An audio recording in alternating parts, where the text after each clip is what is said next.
제가 1절 먼저 읽겠습니다. 그러므로 주님 안에서 갇힌 몸이 된 내가 여러분에게 권합니다. 여러분은 부르심을 받았으니 그 부르심에 합당하게 살아가십시오.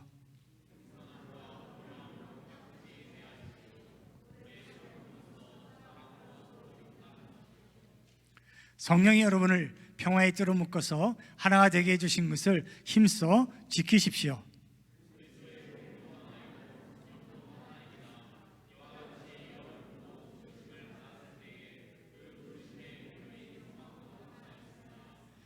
주님도 한 분이시요 믿음도 하나요 세례도 하나요. 하나님도 한 분이십니다. 하나님은 모든 것의 아버지시요 모든 것 위에 계시고 모든 것을 통하여 계시고 모든 것 안에 계시는 분이십니다. 아멘.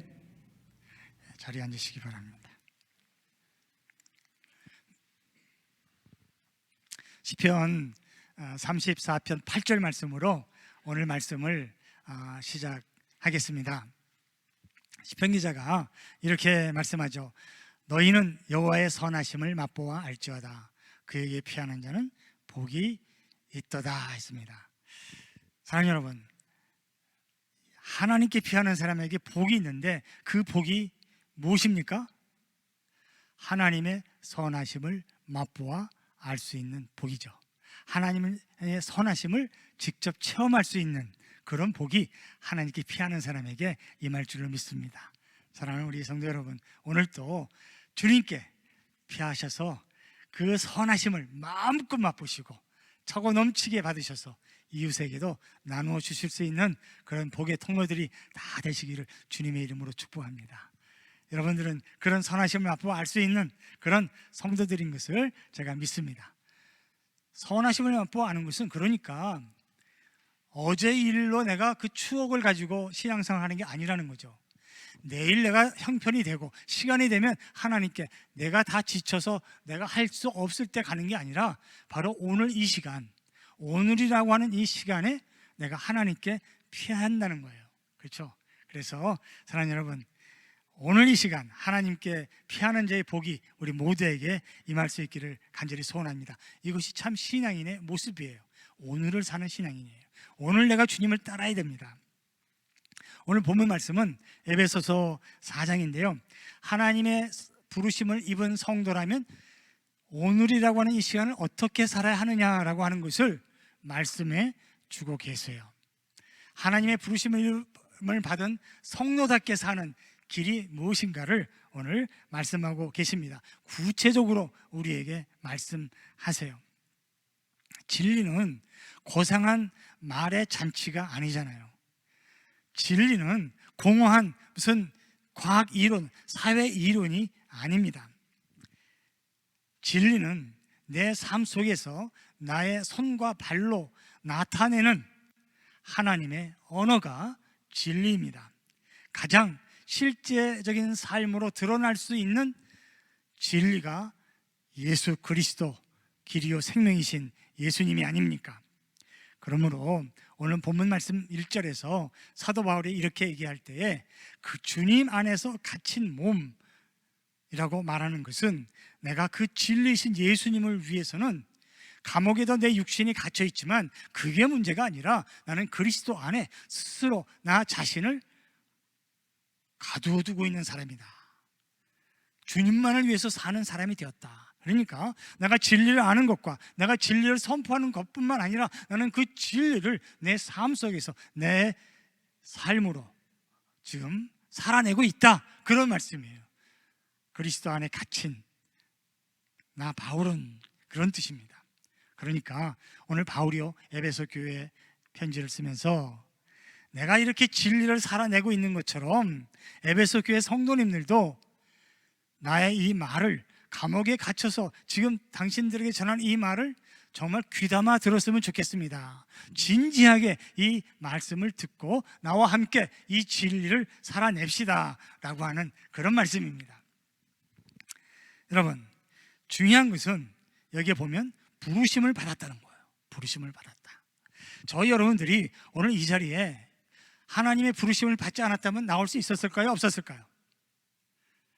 그렇죠. 우리는 다 초대받은 하나님의 자녀라는 거예요. 그 부르심으로 오늘 너희가 우리 하나님의 예배 자리에 나올 수 있게 되었습니다. 자, 우리 신앙생활은요, 그렇기 때문에 부르심으로 하는 거예요. 우리 찬양단이나 또 주일학교 선생님들이나 뭐 관리 사역이나 어떤 사역이 되었든지 그 사역, 하나님 앞에 섬기는 그 모든 것이 내가 스스로 하는 겁니까? 아닙니다. 하나님께서 나를 부르셨기 때문에 그 부르심의 사명을 가지고 감당하고 있는 일이 되는 거예요. 그러니까 여러분, 그런 하나님의 부르심으로 내가 하는 모든 사역, 뭐 그것이 단순히 교회뿐만이 아닙니다. 여러분들 가정에서, 그죠? 여러분들 직장에서, 우리 그리스도인들은요, 그 모든 것들이 다 하나님의 뭐예요? 콜링이에요. 그게 바로 우리의 소명입니다. 그러니까 하나님의 부르심으로 그리스도인의 자녀, 예수 그리스도의 제자가 되어서 하는 모든 일들은 부르심으로 하기 때문에 재미있어요. 맞습니까? 아멘 소리가 없네. 재미없어요? 재미있는 거예요. 부르심을 받고 하기 때문에 내가 스스로 알아서 하는 일이라면 지칠 때도 있을 거예요. 그렇지만 오늘 우리는 그리스도의 부르심으로 예수 그리스도를 믿는 그런 재미있는, 정말 살맛나는 신앙생활 할 만한 그런 하나님의 자녀들입니다. 그렇지 않으면 죽을 맛이 될 거예요. 예수 믿는 재미가 여러분 서술하십니까? 그런 재미로 신앙생활 하시고 가정생활 하시고 직장생활 하셔서 승리하는 여러분들 되시기를 주님의 이름으로 축복합니다. 그런 신앙을 하고 계시죠? 저는 그렇게 믿습니다. 하나님께 오늘 아까 34편 시편에서 우리가 본 것처럼 하나님께 피하니까 그런 선한 것을 우리가 맛보아 알 수 있고요, 날마다 감동과 감격이 있다는 거예요. 가슴이 설레는 거예요. 오늘 내가 주님이 부르셔서 주님이 맡기신 일을 감당하니까 마음이 설레는 거예요. 지금 연애하고 있는 남자와 여자 연인들처럼 늘 가슴이 설레는 그런 신앙생활 하시기를 주님의 이름으로 축복합니다. 하나님께 피하니까요, 주님이 부르셔서 하는 거니까 불안하지 않아요. 초조하지 않습니다. 이거 내가 잘하고 있는 건가? 갈등이 없어요. 그런 문제가 없다는 겁니다. 그래서 주님이 부르셔서 하라고 하시니까, 너 능력도 주시고 지혜도 주시니까 담담하게, 아까 우리 찬양한 것처럼 가만히 고요하고 평안한 가운데 하나님이 맡겨주신 일들을 여러분 잘 감당하시는 그런 믿음의 사람들 다 되실 것을 믿습니다. 생각해 봅시다. 노아가 방주를 짓는데요, 산 꼭대기에 올라가서 방주 지어요. 세상 사람들은 시집가고 장가가고 신났어요. 그러면서 방주 지면서 그 사람들 보고, 이거 내가 뭐 하는 일인가, 이게 이 무슨 엄청난 실수냐 실패가 아닌가, 이런 생각이 안 들겠어요, 사람이라면? 그렇지만 노아가 방주를 짓는 것은 누가 불러서 지금 하고 있는 거예요? 하나님이 부르셔서 하고 있는 일 아닙니까? 그러니까 어처구니 없고 도저히 믿겨지지 않는 일 같지만 노아는 가족들과 함께 그 방주 짓는 일을 마칠 수 있었다. 여러분 믿습니까? 그런 거예요. 부르심을 받은 하나님의 사람들은 이렇게 끝까지 일을 감당할 수 있는 사람들이 될 수 있어요. 그것도 즐겁게, 기쁘게 할 수 있어요. 사도행전 20장 24절에 보면 바울도 그렇게 얘기했습니다. 내가 달려갈 길을 다 달리고 주 예수께 받은 사명, 하나님의 은혜의 복음을 증언하는 일을 다 하기만 하면 나는 내 목숨이 조금도 아깝지 않습니다. 하나님이 부르신 이 일을 내가 감당하길 수만 있다면 내 생명도 아깝지 않다는 거예요. 자, 그래서 사랑하는 여러분, 저나 여러분이나 지금 내가 하고 있는 일이 나의 이익이나 또 내 것만을 위한 것이 아니라 하나님이 부르신 일을 하고 있다고, 그래서 내가 사명을 받고 그 사명을 감당하고 있는 하나님의 자녀라고 부르심을 받은 성도라는 것을 여러분을 믿으시면서 승리하시는 여러분들 되실 것을 믿습니다. 그렇게 하셔야 됩니다. 하나님의 부르심을 입은 사람은 그래서 고민이 없어요. 내가 결정할 때 불편하고요, 힘이 드는 거예요. 내가 잘 모르니까 고민이 생기는 거예요. 부르심에 합당한 삶은 그런 삶이에요. 재미있는 신앙생활이에요. 자, 부르심을 받지 않은 사람은 그럼 어떤 삶을 사는 사람일까요? 부르심을 받지 않은 사람. 오늘 사도행전 4장은요 16절까지가 첫째 부분, 17절부터 또 다른 제2부가 나오는데 17절부터는 사도 바울이 16절까지 부르심을 받은 하나님의 자녀들이 사는 것을 보여주고 그거에 대항하는 사탄의 공격에 대해서 그 정반대되는 삶을 보여주고 있어요. 17절에 뭐라고 그러냐면 세상 사람들은 부르심을 받지 않고 사는 사람들은 허망한 생각으로 산다. 그렇게 정의를 내렸어요. 허망한 생각으로 사는 사람들. 그러면서 19절에 이렇게 자세하게 설명합니다. 그들은 수치의 강박을 잃고 자기들의 몸을 방탕에 내맡기고 또 탐욕을 부리며 모든 더러운 일을 합니다. 이게 뭐예요? 부르심을 받지 않은 사람들의 모습, 부르심을 받은 사람들과의 삶과는 아주 대조적이라는 거죠. 자, 저렇게 부르심을 받지 않고 사는 사람들을 한마디로 얘기하면 어떤 사람이 될까요? 자기 멋대로 사는 사람, 그렇죠? 자기 욕심대로 사는 사람, 자기 마음대로, 마음 내키는 대로 사는 사람이 바로 부르심을 받지 않은 사람. 19절에서 그렇게 설명합니다. 그러면서 20절에서 22절에 사도 바울은 두 부류의 이 사람들을 보여주고 있어요.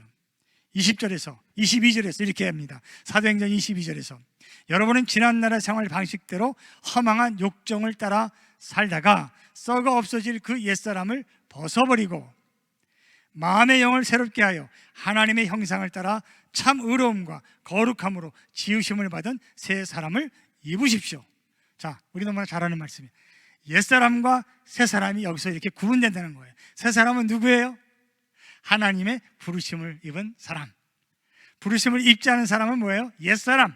자기의 욕심대로, 자기의 마음대로, 마음 내키는 대로 사는 사람, 부르심을 받지 않은 사람이 옛사람이라는 거예요. 욕심으로 사는 사람이죠. 2절부터 그래서 바울은 오늘 본문에서 그러면 새 사람, 부르심을 받은 사람들은 어떻게 살아야 되는가? 오늘을 이렇게 사십시오라고 설명하고 있어요. 자, 한번 같이 읽겠습니다. 시작. 겸손함과 온유함으로 깍듯이 대하십시오. 오래 참음으로써 사랑으로 서로 용납하십시오. 아멘. 사랑하는 자들아, 우리가 서로 사랑하자. 관계를 말해요. 관계 회복을 말합니다. 깍듯하게 대하라고 말씀하고 계세요. 이게 얼마나 어려운 일인가 하면 뭐 믿거나 말거나 이런 얘기가 있어요. 교회에서 이제 카펫이 다 낡았기 때문에 카펫을 갈아야 돼요. 목사님이 우리 교회는 목자 되신 예수님이 여기까지 인도해 주신 교회니까 푸른 초장 같은 그런 교회다. 그러니 카펫 색깔은 무슨 색깔로요? 초록 색깔이 좋다. 그래서 초록 색깔로 바꾸자 그랬더니 한쪽에서 아닙니다. 물론 그것도 좋지만 저기 십자가를 보세요. 십자가 보혈의 피가 없었다면 어찌 우리 교회가 있을 수 있겠습니까? 그러면서 카펫 색깔을 무슨 색깔로 하자고요? 빨간색이 됩니다. 이거 어떻게 하겠어요? 뭐 초록색도 맞고 빨간색도 맞죠. 그런데 서로 양보를 못하다가 어떻게 돼요? 교회가 갈라지게 됐다는 거예요. 여러분, 뭐 정말 믿거나 말거나 제가 테네시에 있을 때 그 테네시에는 침례교회가 아주 많습니다. 그 테네시 침례교회 중에 하나가 레프트 풋 베프티스트 처치예요. 역사를 보면 여러분 세속식 하잖아요. 뭐 수양회나 또 필요할 때마다 고난주간 때 세속식을 하는데 그 침례교회는 세속식을 아주 정기적으로 했던 모양이에요.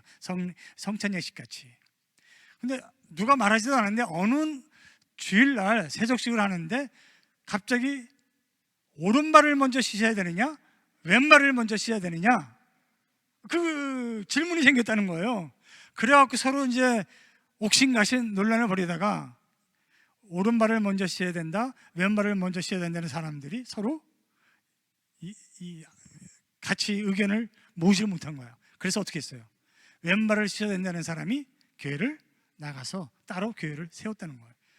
이름까지 뭐라고 하셨어요? Left Foot Baptist Church. 여러분, 보통 일이 아니잖아요. 이게 실제로 있었던 일이에요. 침례교회, 그런 침례가 있어요. 미국 교회입니다. 그러니까 그래서 어떻게 해요?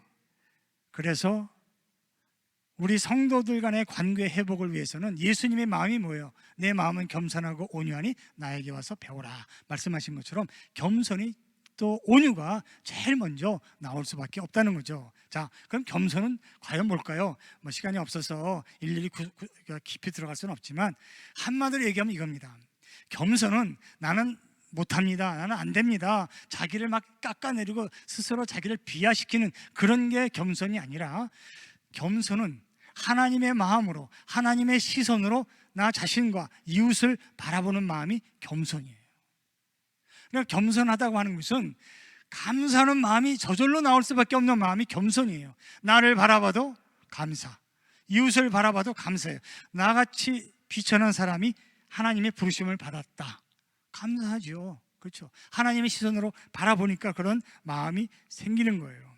그러니까 하나님의 시선으로 바라보니까 내 시선과 내 기준으로 나를 판단하고 이웃을 판단해서 열등감이나 우월감이 생기는 게 아니라 하나님의 시선으로, 하나님의 마음으로 나 자신과 이웃을 바라보니 그 교제에, 그 관계에 아름다운 조화가 이루어질 수 있다는 거죠. 그렇습니다. 결코 우리들은 내가 기준이 되어서는 안 되는 거죠. 그러면 항상 겸손하고 같이 나오는 온유는 뭘까요? 이것도 우리가 흔히 오해하는 것 중에 하나인데, 여러분도 아시는 것처럼 온유는 너무 약하고 이 힘이 없어서 남한테 막 짓밟히는 사람이 온유한 사람이 아니에요. 힘이 없기 때문에 밟히니까 그게 무슨 온유예요? 당연한 거지. 온유라고 하는 것은요, 힘이 있어도 그 힘을 어떻게 해요? 통제할 수 있는 사람, 자기가 가지고 있는 힘을 길들여서 그 힘을 자기 원하는 대로, 마음대로 다른 사람을 핍박하고 또 누르는 데 쓰는 힘이 아니라 하나님의 선하시고 온전하신 뜻을 이루어가는 일에 쓸 수 있는 사람이 온유한 사람이라는 거예요. 우리가 운동을 해봐서 알잖아요. 힘이 있다고 있는 힘대로 다 치면 상대방을 바꿀 수 있나요? 안 되죠. 탁구를 치더라도요, 힘을 조절을 해서 자기가 원하는 방향으로 갈 수 있도록 통제를 할 수 있는 사람이 진짜 프로예요. 그런 것처럼 우리 그리스도인들에게도요, 하나님께서 우리에게 능력과 힘을 주셨어요. 힘을 더 달라고 할 것이 아니라 내게 주신 하나님의 그 능력과 힘을 지혜롭게 하나님이 원하시는 뜻대로 사용할 수 있는 그런 믿음의 사람, 그런 능력의 사람이 되게 해달라고 여러분 하나님 앞에 구하시기를 간절히 바랍니다. 오늘날 지금 세계가 시끌시끌 하잖아요. 러시아가 우크라이나를 지금 침공하려고 군대를 국경에 모아놓고 있다고 그러는데, 하루 이틀 사이 일이 아니라 창세기에 보면 그 인류 역사가 바로 그런 역사예요. 세상에 하나님의 부르심을 받지 않은 사람들은 자기 힘으로 자기를 세우려고 애를 쓰는 거죠. 네피림서부터 니므롯까지 자기들의 힘으로 성을 쌓고요, 자기 이름을 성 이름으로 또 짓고 힘을 많이 길러서 다른 사람을 억압하는 게 인간들이, 이 세상 사람들이 사는 모습이라니까요. 우리들은 힘을 자랑하기 위해서, 남을 누르기 위해서 갖는 게 아니라 내게 주신 하나님의 복을 나누면서 그 복으로 서로에게 유익이 되는 그런 공동체의 삶을 살 수 있도록 하나님 앞에 우리 함께 기도할 수 있기를 바랍니다. 그게 바로 뭐예요? 온유라는 거예요. 온유. 세 번째, 우리가 하나님의 부르심에 합당한 성도답게 사는 세 번째, 첫 번째는 겸손, 두 번째는 온유, 세 번째는 용납하는 거예요. 자, 용납해야 되는데, 용납하는 게 아주 한마디로 얘기하면 뭘까요? 용납은 다른 사람을 내가 품어주는 거예요. 다른 사람을 내 안에 있게 하는 게 용납이에요. 다른 사람이 어떤 형편에 있든지 어떤 사람이든지 그 사람을 내 속에 품어주고 내 안에 있게 하는 게 용납이에요. 예수님이 우리를 그렇게 하셨잖아요. 근데 용납하지 못하면 배척하는 거예요. 너는 안 돼, 쫓아버리는 거예요. 그게 용납이 안 되는 거예요. 그래서 용납이란 내 이웃을 내 마음에 품는 건데, 근데 품기 위해서 어떻게 해야 된다고요? 오늘 본문 말씀에 있는 것처럼 오래 참음으로써 사랑으로 품어야 된다는 거예요. 용납해야 된다는 거죠. 오래 참음과 사랑을 따로따로 생각할 수 있지만 오늘 본문에서는 따로따로 떼어놓을 수 없는 거다, 사도 바울이 그렇게 말씀하세요. 고린도전서 13장에 가서 보시면 4절부터 7절까지 사랑장이 나오잖아요. 그 사랑장의 처음이 뭐예요? 사랑은 오래 참고, 쭉 사랑을 얘기하면서 제일 마지막에 뭐라고 그래요? 모든 것을 견딥니다. 견디는 게 뭐예요? 오래 참는 게 견디는 거 아닙니까? 그러니까 사랑이라고 하는 것을 말하면서 처음과 끝이 오래 참는 거예요. 말하자면 사랑답게, 사랑이 사랑되게 하는 게 뭐예요? 오래 참는다는 거예요. 오래 참음이 없이 사랑이 될 수 없다는 거죠. 여러분, 우리 과일을 살 때 과일 하나하나에도 어떻게 해요? 정성을 쏟잖아요. 배도요, 뭐 그냥 부서지지 않게, 배 껍질이 상하지 않게 잘 싸가지고, 감도 마찬가지고요, 사과도 마찬가지예요. 안 그렇고 그냥 봉지에 막 들은 사과 사갖고 오면 어떻게 돼요? 막 사과가 여기 멍이 들고 저기 멍이 들어갔고요, 속이 다 썩어 있어요. 어떤 거는. 마찬가지로 그리스도의 사랑이 사랑되게 하기 위해서는 뭐예요? 오래 참음이라고 하는 껍질이 있어야 된다는 거예요. 우리 사랑을 감싸는 오래 참음이 없이는 사랑이 정말 참 사랑이 될 수 없다, 그런 말씀이죠. 그래서 사랑은 오래 참고 모든 것을 견디는데, 바로 우리의 사랑은 그렇게 오래 참아주면서 또 견디면서 이웃을, 내 형제자매를 내 안에 그냥 품는 거예요. 다치지 않게, 썩지 않게. 그게 바로 용납이라는 거죠. 골로새서에 보면 3장 14절에 이런 말씀이 있어요. 이 모든 것 위에 사랑을 더하십시오. 사랑은 완전하게 묶는 띠입니다. 사랑이 우리를 묶어주신다 말씀해 주셨습니다. 그러면서 마지막으로 성도들이 부르심을 받은 합당한 삶을 살기 위해서 세 번째, 3절에, 네 번째죠. 3절에 그런 말씀이 나와요. 에베소서 4장 3절에 성령이 여러분을 평화의 띠로 묶어서 하나가 되게 해주신 것을 힘써 지키십시오. 겸손하게, 온유하게 서로 깍듯이 대하면서, 오래 참음으로써 사랑으로 용납하면서 성령이 하나 되게 하신 것을 뭐예요? 힘써 지키라는 거예요. 힘써 지키라. 자, 힘써 지킨다는 게 뭘까요? 자, 그렇다면 생각해 봅시다. 예수님께서 오리를 가자고 하는 사람에게 얼마를 가라고요? 10리를 가라 그랬어요. 이거는 비유적으로 말씀하시는 거예요. 오리를 가자고 할 때 100리까지도 갈 수 있다는 거예요. 겉옷을 달라는 사람에게 뭘 주라고요? 자기의 뭐예요? 속옷까지도 주라는 거예요. 베드로가 그렇게 물어봤잖아요. 7번 용서하면 그게 괜찮겠습니까? 그 정도면? 그랬더니 예수님은 70번씩 7번이라도 용서해라. 그런 것이 바로 성령이 이미 우리를 하나 되게 하신 것을 힘써 지키는 것을 말씀하는 거죠. 우리는 자기 일을 감당할 뿐만 아니라 갈라디아서 6장에 보면 뭐라고 그랬어요? 서로의 짐을 나눠지라, 그렇게 말씀하셨거든요. 그러니까 나는 여기까지야, 나는 더 이상 안 돼, 나는 더 이상 너를 봐줄 수 없어, 그게 아니라요. 끝까지 그 사람을 품어주는 거, 그게 겸손이요 온유로 깍듯이 대하는 것이요 용납이라는 거예요. 그렇게 함으로써 하나님이 이미 우리를 하나 되게 하신 것을 우리가 힘써 지킬 수 있다는 거죠. 나는 너를 끝까지 봐줄 거야. 오래 참고 견디면서 우리의 사랑을 감싸주는, 그런 품어주는 성도의 관계, 교회가 바로 부르심을 받은 하나님의 성도답게 사는, 오늘을 살 수 있는 믿음의 사람들이라는 거죠. 그런데 사실은요, 너무 우리들이 다 서로 다르잖아요. 생각도 다르고 전통도 다르고 자라온 환경도 다르고 다 다릅니다. 경험도 다르고요. 제가 어떤 젊은이를 만났는데 그 젊은이가 저한테 은근히 하는 말이 있더라고요. 자기는 자만추하는 사람이래. 제가 이렇게 만나서 좀 복음을 좀 전하고 예수 믿게 해보려고 했더니, 여기 젊은이들 중에 혹시 그 자만추가 뭔지 아세요? 알아요? 그럼 젊은이 아니에요, 모르면. 그래서 제가 이게 무슨 얘기냐 그랬더니 자연스러운 만남을 추구하는 사람이래요. 그래서 이렇게 억지로 만나갖고 나 이렇게 예수 믿게 하지 말라, 뭐 그런 약간의 저를 거부하는 그런 말처럼 들렸거든요. 저는 그러니까 이렇게 지금 뭐 이렇게 줄임말들이 너무 많고요. 또 우리 젊은이들이 생각하는 것과 또 좀 이 어른들이 생각하는 것과는 다른 세상의 세계의 말들이 많이 있습니다. 이렇게 다른 거예요. 세대 간의 차이가 있고요. 너무 달라요. 그러니 우리가 서로 하나가 된다고 하는 것이 결코 쉬운 일이 아니잖아요. 그러니까 힘써 지킬 수밖에 없어요. 내 마음에 들지 않아도 내 생각하고 틀려도 어떡합니까? 품어주는 거예요. 품어주는 게 그게 사랑이에요. 그게 오래 참는 거예요. 그러니까 그렇게 해서 우리가 힘써 지킬 수 있다는 거죠. 오리를 가자면 심리도 가고요.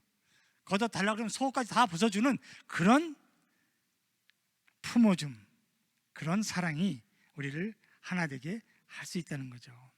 평화의 띠라는 뭘까요? 평화의 띠. 평화의 띠. 아까도 그 사랑은 완전하게 묶는 띠라고 그랬잖아요. 묶는 띠. 평화의 띠는 하늘과 땅을 하나로 묶고 사람을 또 예수님과 하나로 묶어주고 우리들 성도들 간에 하나로 묶어주는 그 평화의 띠는 바로 뭐예요? 십자가입니다. 십자가 없이는 평화의 띠가 있을 수가 없어요. 십자가 없이는 우리가 서로를 품어줄 수가 없어요. 예수님께서 우리를 품어주신 것은 십자가 고난과 부활이 있었기 때문에 우리가 서로 품어줄 수 있는 그런 사랑이 바로 저 여러분들에게 선물로 하나님이 주신 거죠. 십자가를 통하지 않고서는 완전한 하나됨은 있을 수가 없다는 거죠. 우리는 각자의 지체가 자기의 본분을 잘 감당할 수 있는 그런 교회의 한 지체로서 한 몸 되는 교회에서 주님의 하나님의 교회를 세워나가는 그런 부르심을 받은 사람들이 되었습니다. 예수님의 생애를 사생애가 있고 공생애가 있어요. 근데 33년을 사셨던 예수님이 뭐예요? 30년을 살았던 사생활은 별로 기록이 없어요. 그렇지만 마지막 공생애를 시작하고 살아셨던 3년은 복음서에 다 나와 있잖아요. 예수님의 공생애라고 그래요.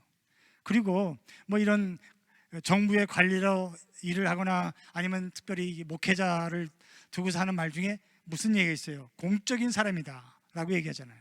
그죠? 그런데 사랑하는 여러분, 여러분들 자신도 한 분 한 분이 공생애를 예수님처럼 공생애를 살고 있다고 믿으시기를 간절히 바랍니다. 예수님도요, 하나님께 요단강에서 비둘기가 내려오셔서 하나님이 세례를 주시고요, 성령이 불러 그리고 부르신 그 공생애를 시작하시면서 그게 바로 공생애 된 거 아닙니까? 저 여러분들도 마찬가지예요. 그리스도인이 되었다고 하는 것은 내 혼자의 사적인 나 혼자만의 삶을 위해서 사는 게 아니라 뭐예요? 나도 지금 예수님처럼 공생애를 살고 있는 거예요. 우리 교회에서 하나님이 부르셔서 교회 생활 한 몸 된 하나님의 지체로서 사는 이 삶도 뭐예요? 공생애라는 거예요. 나 자신의 개인적인 이익만을 위해서 사는 게 아니라 공동의 이익을 위해서, 형제 자매를 위해서 나 자신을 헌신하고 또 나 자신을 희생하고 나 자신을 섬기며 드리는 것, 바로 이게 공생애고요. 바로 이것이 십자가의 열매라는 겁니다. 여러분, 우리 서로 사랑하자라는 올해 표어를 세워놓고 이제 여기도 보시는 것처럼 십자가가 나오잖아요. 십자가. 그 십자가를 보세요. 보시면 서로 사랑이라는 하트에 십자가가 있는데 그 십자가가 될 수 있었던 건 뭐예요? 성도들의 뭐죠? 손이에요. 손. 겸손히 온유하게 서로 깍듯이 대하고 오래 참음으로 사랑으로서 서로 용납하고 성령이 하나 되신 것을 힘써 지키고자 하는 성도들의 희생과 섬김과 내 십자가를 내가 지는 그런 희생이 바로 저 십자가가 십자가 되게 하신 거예요. 여러분들의 손이에요. 여러분들의 그 용납과 사랑이 십자가 되게 할 수 있다는 거예요. 진리가 그냥 말에 공허한 이론이 아니라 이제는 그 사랑이, 그 진리가 우리의 삶 속에서 열매 맺게 되고 나타나지는 그런 아름다운 삶을 우리가 살 수 있게 되는 거죠. 우리는 날마다 거룩해지는 게 우리의 목표입니다. 이 땅을 살아가는 자체가 여러분 순교자의 삶이에요. 이 땅 어두움 속에서 우리가 사는, 빛으로 사는 우리의 삶 자체가 이미 순교자적인 선교의 삶을 살고 있습니다. 쉽지 않습니다. 우리는 십자가의 길을 가고 있어요. 순교자의 삶을 우리가 공생애로 예수님처럼 이 땅에서 살아가고 있습니다. 우리는 영적 싸움에 지금 전투장에 나와 있어요. 우리로 하여금 사탄의 가장 최종 목표가 뭐예요? 분열시키는 거예요. 나누는 거예요.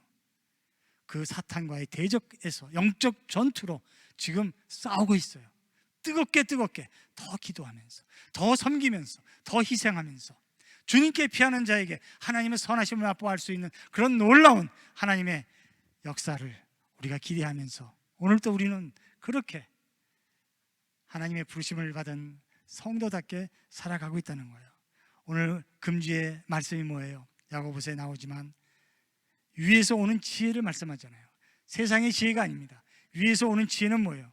우선 순결하고, 다음에 평화스럽고, 친절하고, 온순하고, 자비와 선한 열매가 풍성하고, 편견과 위선이 없습니다. 에베소서 마지막 이제 이 사탄의 대적과 싸우는 세 사람들은 서로 거짓이 없이, 그리고 하나님 앞에 깨끗한 영을 가지고 서로 대하라는 말씀으로 맞춰지고 있어요. 사랑하는 여러분, 오늘 본문 말씀 4절, 5절, 6절에서 하나 된다고 하는 것이 단순히 우리 교회 안에서만 하나가 되는 게 아니라는 걸 보여주고 있어요. 4절에 어떻게 나와 있습니까? 그리스도의 몸도 하나요, 성령도 하나입니다. 이와 같이 여러분도 부르심을 받았을 때 그 부르심의 목표인 소망도 하나였습니다. 우리 교회를 말하는 거예요. 각자 개체 교회, 그리스도의 몸. 그 다음에 5절에 어떻게 나와 있습니까? 주님도 한 분이시요, 믿음도 하나요, 세례도 하나요. 우리 교회만 교회가 아니라 예수님을 주인으로 모시고 같은 세례를 받고 믿음도 하나인 다른 이 세상의 모든 교회가 다 이 교회에 하나 되는 교회라는 거예요. 6절에 뭐라고 그랬어요? 하나님도 한 분, 하나님은 모든 것의 아버지, 모든 것 위에 계시고 모든 것을 통하여 계시고 모든 것 안에 계시는 분입니다. 다시 말하면 온 우주 만물을 다스리는 하나님이 만드시고 지금 통치하신 이 세계가 다 그리스도 안에서 하나가 되어야 된다는 거예요. 성령, 성부, 성자, 성부, 삼위일체의 하나님, 그 하나님은 이 모든 우주 만물을 다 통괄하시는 그런 하나 되는 하나님의 나라를 우리에게 지금 보여주고 계시는 게 4절, 5절, 6절입니다. 예수님께서 오죽하시면 이렇게 기도하셨을까요? 요한복음 17장 21절에서 우리 한번 같이 한번 읽겠습니다. 시작합니다. 내가 그들 안에 있고 아버지께서 내 안에 계시고 내가 아버지 안에 있는 것과 같이 그들도 하나가 되어서 우리 안에 있게 하여 주십시오. 그래서 아버지께서 나를 보내셨다는 것을 세상이 믿게 하여 주십시오. 아멘. 힘써 지킬 수 있도록 예수님이 우리를 위해서 기도해 주셨습니다. 사랑하는 여러분, 평화의 띠로 묶어주시고 사랑의 띠로 묶어주시는데요, 우리는 보통 그렇게 얘기하잖아요. 가방줄이 짧아서 출세를 못했다, 그렇게 얘기하잖아, 그죠? 근데 우리는 평화의 띠가 짧을까요, 길까요? 예, 평화의 띠가 우리가 서로 하나만 되면 이 평화의 띠, 사랑의 띠가 얼마나 긴지 오늘 여기 비어있는 이 모든 자리가 어떻게 될까요? 다 채워지는 놀라운 하나님의 사랑의 역사가 있게 될 줄로 믿습니다. 억지로 채우려고 하지 않아도요, 여기 있는 우리들이 이미 하나 되게 하신 것을 힘써 지키기만 하면 그 평화의 띠가, 평화의 줄이, 평안에 매는 줄이 점점 길어져 갖고요, 여기를 다 채우고도 남아서 모자라서 더 큰 성전으로 이사 가야 되는 그런 역사가, 그런 기적이 있게 될 줄로 믿습니다. 그런 꿈을 꾸세요.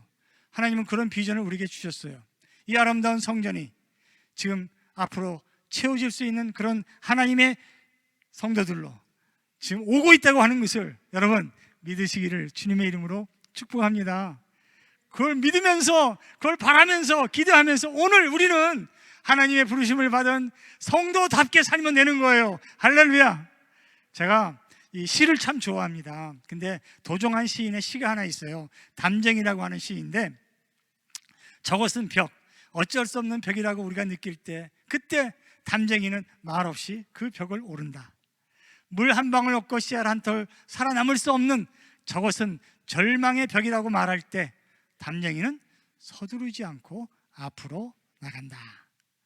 한 뼘이라도 꼭 여럿이 함께 손을 잡고 올라간다. 푸르게 절망을 잡고 놓지 않는다. 저것은 넘을 수 없는 벽이라고 고개를 떨구고 있을 때 담쟁이 잎 하나는 담쟁이 잎 수천 개를 이끌고 결국 그 벽을 넘는다.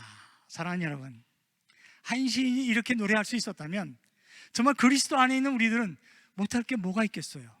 한 뼘이라도 꼭 여럿이 함께 손을 잡고 올라가는 담쟁이 같은 그런 사랑으로, 겸손과 온유함으로 깍듯이 대하고 오래 참음으로 사랑으로서 용납해주고 하나님이 함께 하나 되게 하시면서 힘써시켜 나가는 담쟁이 같은 이 세상을 정복할 수 있는 그런 우리 복된 우리 성도들 다 될 수 있기를 주님의 이름으로 축복합니다.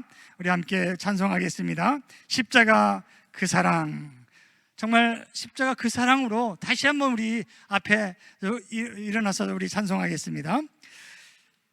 이제는 멀리 떠나 있던 십자가 그 사랑이라면 우리 주님 그리스도 안에 스스로 갇혀있는 우리 바울처럼 오직 하나님이 주신 나의 그 자유함으로 이제는 주를 위해서, 성도를 위해서, 교회를 위해서, 하나님의 나라를 위해서 마음껏 섬기고 희생할 수 있는 그 사랑으로 우리 하나 된 것을 지켜갈 수 있기를 간절히 바랍니다.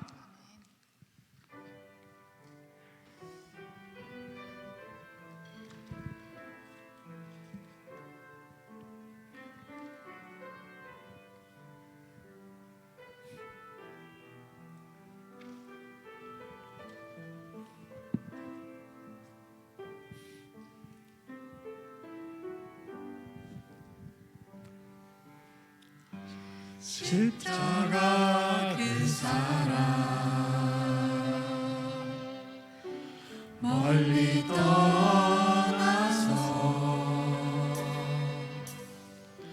무너진 나의 삶 속에 잊혀진 주의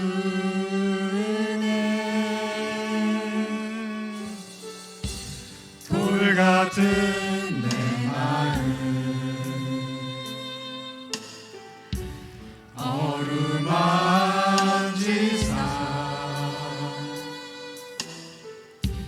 다시 일으켜 세우신 주를 사랑합니다. 주 나를 보호하시고 날 붙드시리. 나는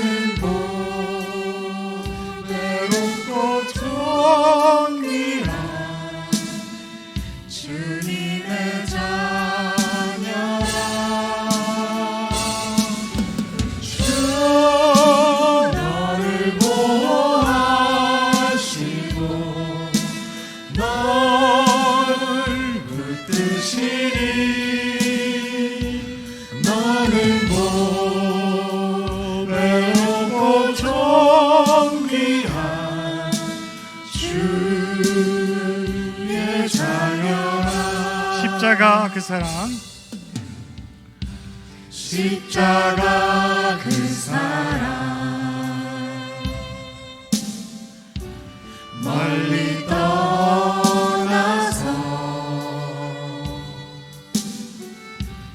무너진 나의 삶 속에 잊혀진 주의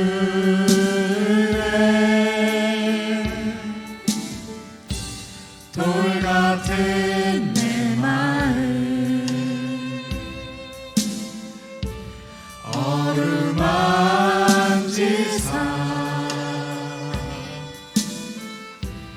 다시 일으켜 세우신 주를 사랑합니다. 주 나를 보호하시고 날 붙드시리.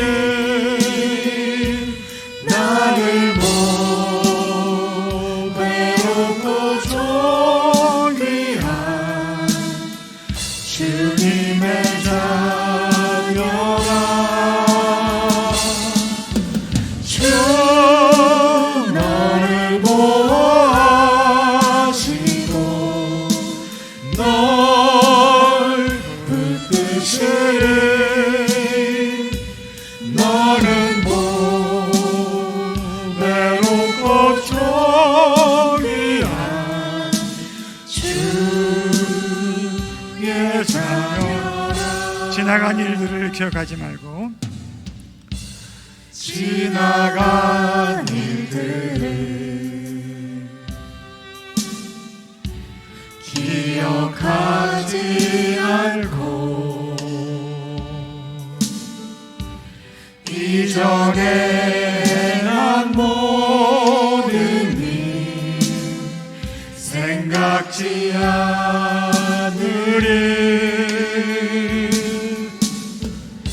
사막의 강물과 길을 내시는 주 내 안에 새 일을 하신 주만 바라봅니다. 주 너를 보호하시고 널 붙드시리 너는 외롭고 존귀한 주님의 자녀라. 주 너를 보호하시고 널 붙드시리 너는 외롭고 존귀한 주의 자녀라. 아멘. 주님, 거룩한 하나됨이 오늘도 저희들 성령님 안에서 아름답게 열매 맺어질 수 있도록 힘써 지켜나가는 성도들 우리 교회 될 수 있도록 주님 도와주심을 감사를 드립니다. 나의 손과 발로 진리가 진리될 수 있도록 진리의 언어가 내 삶 속에서 드러나며 나타날 수 있는 언어가 될 수 있도록 주님 우리들 가운데에서 임재해 주시고 사랑의 띠로 묶어주시고 평화의 띠로 저희들 묶어주셔서 하나님의 교회로 자라게 하시며 성숙하게 하시며 온 세상에 우리가 주님이 보내주신 백성인 것을 알게 하시니 감사를 드립니다. 더욱더 저희들 겸손과 온유로 서로 깍듯하게 대하게 하시고 올해의 참음으로 사랑 가운데에서 서로 용납하게 도와주시옵소서. 성령님 하나 되게 하신 것을 힘써 지켜가며 마귀의 사탄, 마귀의 대적을 물리칠 수 있는 기도의 성도들, 기도하는 교회, 그래서 우리 주님이 이 땅에서 살아계심을 드러내게 하시고 승리하는 주의 백성들로 복의 복을 더해 주시옵소서. 그래서 믿음의 공동체로 자라갈 때에 이 땅에 믿지 않는 영혼들까지 다 이 자리로 주님께서 불러 모아주시고 우리의 사랑의 띠가 점점 더 길어져 가고 또 우리의 장막터가 더욱더 넓어져 가는 아름다운 주의 백성들 우리 교회도 축복해 주시옵소서. 예수 그리스도의 이름으로 기도드립니다. 아멘. 지금 이 시간은 우리 주 예수 그리스도의 놀라우신 은혜와 하나님 아버지의 극진하신 사랑과 성령님의 뜨거운 감동하심, 감화하심, 그리고 교통하심이 오늘 여기에 머리 숙인 주의 백성들과 또 가정예와 자녀들 위해 그리고 선회하시는 모든 일들 위해 영원히 함께 하시기를 간절히 축원하옵나이다. 아멘.